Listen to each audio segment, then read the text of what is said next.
8월 26일 이 시각 주요 뉴스입니다. 용산공원 주택 공급 방안을 두고 갈등을 빚던 국토교통부와 서울시가 이견을 한 발 좁히는 모습을 보였습니다.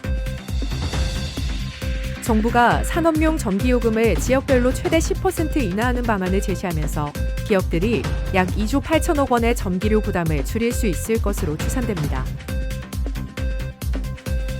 리치먼드 연방준비은행은 케빈 워시 의장이 주재한 최근 FOMC 회의의 발표문과 회의록에서 단어 수가 크게 줄어들었다고 분석했습니다. 2026년도 외환시장 리그 테이블에서 거래량 상위 7개 기관의 5대 시중은행과 JP모건, BNP 파리바은행이 이름을 올렸습니다. 현대차는 2030년 영업이익률 목표를 9% 이상으로 상향하고 원가 절감과 신차 출시로 수익성 제고를 추진하겠다고 밝혔습니다. 용산공원 주택 공급을 둘러싼 국토교통부와 서울시의 갈등이 해소 국면에 접어들었습니다. 김윤덕 국토부 장관은 오세훈 서울시장과의 면담 후 용산공원이어야만 한다는 건 원래 없었다고 밝혔습니다. 이르면 다음 달 발표될 추가 신규 택지에 용산공원은 포함되지 않으며 용산을 제외하고도 7만 3천 호 공급이 가능하다고 김 장관은 설명했습니다. 국토부는 오세훈 시장이 공식 제안한 탄천물재생센터 부지 활용 방안도 검토하겠다는 뜻을 밝혔습니다.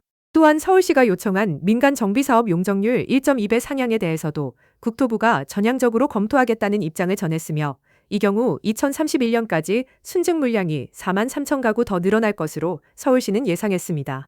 오세훈 시장은 다음 주 재회동에서 주요 현안에 대한 일괄 합의에 도달할 수 있을 것이라며 기대감을 나타냈습니다. 정부가 산업용 전기요금을 지역별로 최대 10% 낮추는 방안을 내놨습니다. 기후에너지환경부와 한국전력공사는 26일 산업용 지역 전기요금제 공청회를 열고 요금제 설계안을 공개했습니다. 이 제도가 도입되면 기업의 전기료 부담이 약 2조 8천억 원 줄어들 것으로 추산됩니다. 지역별로는 전력 수요가 집중된 수도권 남부는 1원 내외 인하에 그치지만 수도권 북부는 최대 10원, 중부권은 최대 15원까지 할인됩니다. 원전과 재생에너지가 밀집된 남부권은 최대 18원까지 인하가 기대됩니다. 김성환 기후부 장관은 전력 다소비 산업의 비수도권 투자를 유인해 국가 균형 발전과 산업 경쟁력을 높이는 계기가 될 것이라고 밝혔습니다. 기후부와 한전은 공청회 의견을 반영해 연내 제도 도입을 마무리한다는 계획입니다. 미국 연방준비제도 케빈 워시 의장을 연준은 말을 많이 하면 안 된다는 소신이 실제 데이터로 확인됐습니다. 리치먼드 연방준비은행이 워시 의장 취임 후 주재한 두 차례의 FOMC 회의록을 분석한 결과 발표문 단어 수는 2008년 1월 이후 가장 적었고 회의록은 2008년 9월 이후 가장 짧았습니다. 6개 부문으로 나눠 분석한 결과 4개 부문에서 전임 제롬 파월 전 의장 재임 시절 마지막 FOMC 성명과 비교해 최소 200단어 이상 줄었습니다. 과거 추이를 보면 실업률이 높을 때는 성명서가 길어지고 인플레이션이 높을 때는 짧아지는 경향이 있었습니다. 그러나 워시 의장의 최근 두 차례 발표문은 이러한 과거 추이와 비교해도 이례적으로 간결했다는 평가입니다. 리치먼드 연은은 이 같은 소통 전략 변화가 경제적 결과에 어떤 영향을 미칠지는 앞으로도 지속적인 연구 주제가 될 것이라고 밝혔습니다. 2026년도 외환시장 리그 테이블 결과가 발표됐습니다.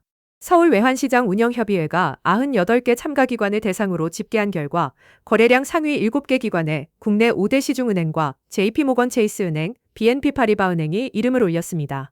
현물환 거래 상위권에는 국민은행, 산업은행, 신한은행, 우리은행, 하나은행, NH농협은행, 크레디아그리콜은행이 선정됐습니다. 야간 거래 비중은 우리은행이 51%로 가장 높았고 NH농협은행 50%, 산업은행 43% 순이었습니다.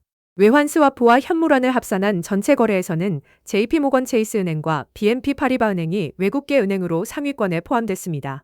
비은행 기관 중에서는 메리츠증권이 현물환, 외환 스와프, 전체 거래 모두에서 1위를 차지했습니다.